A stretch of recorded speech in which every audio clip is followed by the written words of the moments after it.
అర్హులైన పేదలకు ప్రభుత్వ సంక్షేమ ఫలాలు న్యాయంగా అందించేందుకు టీఆర్ఎస్ అధికారంలోకి వచ్చిన కొత్తలో సమగ్ర కుటుంబ సర్వే నిర్వహించింది. ఆ డాటా ఆధారంగా సమగ్ర వేదిక పేరుతో డిజిటల్ ప్లాట్ఫామ్ ను ఏర్పాటు చేసింది. బీపీఎల్ కుటుంబాలకు రేషన్ బియ్యాన్ని అందించడానికి రేషన్ కార్డుల జారీకి తొలుత వాడిన ఈ సాఫ్ట్వేర్ ఆ తర్వాత ప్రభుత్వ వెల్ఫేర్ స్కీములన్నింటికీ వర్తింపజేసింది. ఇందుకోసం వాడుతున్న ఆల్గారిథం అర్హులైన వారిని దూరం చేస్తుందని అప్పట్లో భావించలేదు. కానీ ఆ కొత్త డిజిటల్ సిస్టమ్ లక్షలాది పేద కుటుంబాలను అనర్హులుగా నిర్ధారించింది. చివరకు ఆ విధానమే 19 లక్షల రేషన్ కార్డులను రద్దు చేసింది. కొత్త కార్డుల కోసం వచ్చిన దరఖాస్తులను పక్కన పెట్టించింది. పులిట్జర్ సెంటర్, అల్ జజీరా సంయుక్తంగా అధ్యయనం చేసి తెలంగాణలో సమగ్ర వేదిక బాధితుల వివరాలను బయటపెట్టింది. పేదలను సుసంపన్నులుగా మార్చేసింది ఆ విధానం. 3 వీలర్ను సైతం 4 వీలర్గా గుర్తించి దానిపై ఆధారపడి బతికే కుటుంబాన్ని రేషన్ కార్డు అందకుండా దూరం చేసింది.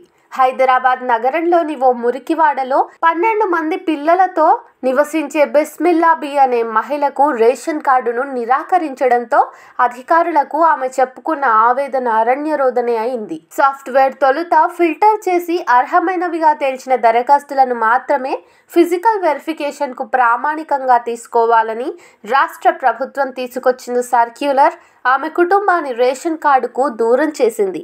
సమగ్ర వేదిక అనే సాఫ్ట్వేర్ చెప్పిందే ఫైనల్ అనే తీరులో అధికారులు ఆమెకు ఇచ్చిన రిప్లై బీఆర్ఎస్ పరిపాలనకు అద్దం పడుతుందంటూ అల్ జజీరా ఆ కథనంలో పేర్కొన్నారు. ప్రొసిడెన్స్ టెక్నాలజీ అనే సంస్థ ఈ సాఫ్ట్వేర్ను రూపొందించిందని పేర్కొన్నది.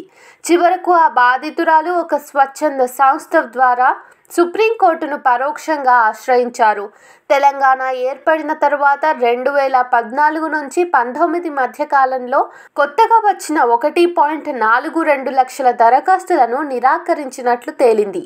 సుప్రీంకోర్టు ఈ పిటిషన్లోని అంశాలను అధ్యయనం చేసి వాటన్నింటిపై ఫీల్డ్ వెరిఫికేషన్ చేయాలని, కొత్త రేషన్ కార్డు కోసం వచ్చిన దరఖాస్తులను పరిశీలించాలని ఆదేశించింది. కానీ అది పూర్తి స్థాయిలో అమల్లోకి రాలేదు. ఇప్పటికీ రేషన్ కార్డుల దరఖాస్తు ఇంకా ప్రాసెస్లోనే ఉన్నది. మెషిన్ లెర్నింగ్, ఆల్గారిథం అనే అంశాల ఆధారంగా సమగ్ర వేదిక పనిచేస్తున్నదని, వెహికల్ ట్యాగింగ్ మొదలు వెల్ఫేర్ స్కీమ్స్ అమలు వరకు ఈ సాఫ్ట్వేరే కీలకంగా మారిందని అల్ జజీరా తన కథనంలో పేర్కొన్నది. వెల్ఫేర్ స్కీముల అమలులో అనేక లీకేజీలు ఉన్నాయంటుంది. ఆధార్ కార్డు అర్హతలను ఖచ్చితంగా పసిగట్టలేకపోతున్నదని, అనేక రాష్ట్రాల్లో ఈ కారణంగానే కొత్త డిజిటల్ ప్లాట్ఫామ్లు వస్తున్నాయని, సుప్రీంకోర్టు సైతం ఆధార్ వివరాలను సంక్షేమానికి జోడించడంపై అభ్యంతరం వ్యక్తం చేసిందని, ఇలాంటి ఆరోపణల కారణంగా కొత్త సాఫ్ట్వేర్లపై రాష్ట్రాలు ఆధారపడుతున్నాయని ఆ కథనం వ్యాఖ్యానించింది. ఫిజికల్ వెరిఫికేషన్లో సిబ్బంది రాజీ పడే ఘటనలతో అర్హత లేని వారికి కూడా సంక్షేమ ఫలాలు అందుతూ ప్రభుత్వ ఖజానాపై భారం పడుతుందనేది మరో వాదన. ఇదే సమయంలో తెలంగాణ ప్రభుత్వం 2018 ఏప్రిల్ 7న అన్ని జిల్లాల కలెక్టర్లకు రేషన్ కార్డుల విషయంలో స్టాండర్డ్ ఆపరేటివ్ ప్రొసీజర్ను అనుసరించాలని ఒక సర్క్యులర్ను జారీ చేసింది. లీకేజీలను అరికట్టడంలో సాఫ్ట్వేర్ ఉపయోగపడుతుందనే అభిప్రాయాన్ని ప్రభుత్వం అప్పట్లో వ్యక్తం చేసింది. రాష్ట్ర ఐటీ శాఖ ద్వారా ఈ సిస్టమ్ అమలవుతున్నది. అప్పట్లో మంత్రి కేటీఆర్ ఈ శాఖను నిర్వహించారు. ఒక వ్యక్తి డిజిటల్ ప్రొఫైల్ను తయారు చేయడానికి దాదాపు 30 రకాల అంశాలను పరిగణలోకి తీసుకుని డేటాబేస్ను తయారు చేస్తున్నదని అధికారులు అప్పట్లో చెప్పారు.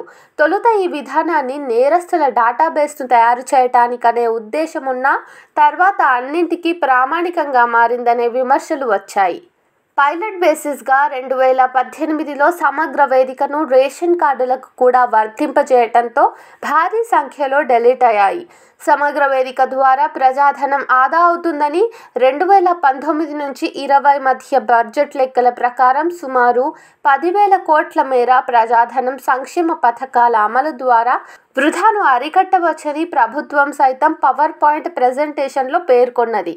తెలంగాణలోని కొన్ని ఘటనలను పరిగణలోకి తీసుకున్న అల్ జజీరా క్షేత్రస్థాయిలో స్టడీ చేసి బిస్మిల్లా బి రేషన్ కార్డును 2016లో ప్రభుత్వం రద్దు చేసినట్లు నిర్ధారణకు వచ్చింది. అధికారులను కలిసి ఆమె అడిగిన తరువాత వచ్చిన రిప్లైలో సైతం సాఫ్ట్వేర్ ప్రస్తావనే ప్రముఖంగా కనిపించింది. మెహర్బీ అనే మహిళ, డేవిడ్ నోలన్, రంజన్ ఇలా మరికొద్ది మంది రేషన్ కార్డుల విషయంలోనూ ఇదే పొరపాట్లు జరిగినట్లు అల్ జజీరా గుర్తించింది.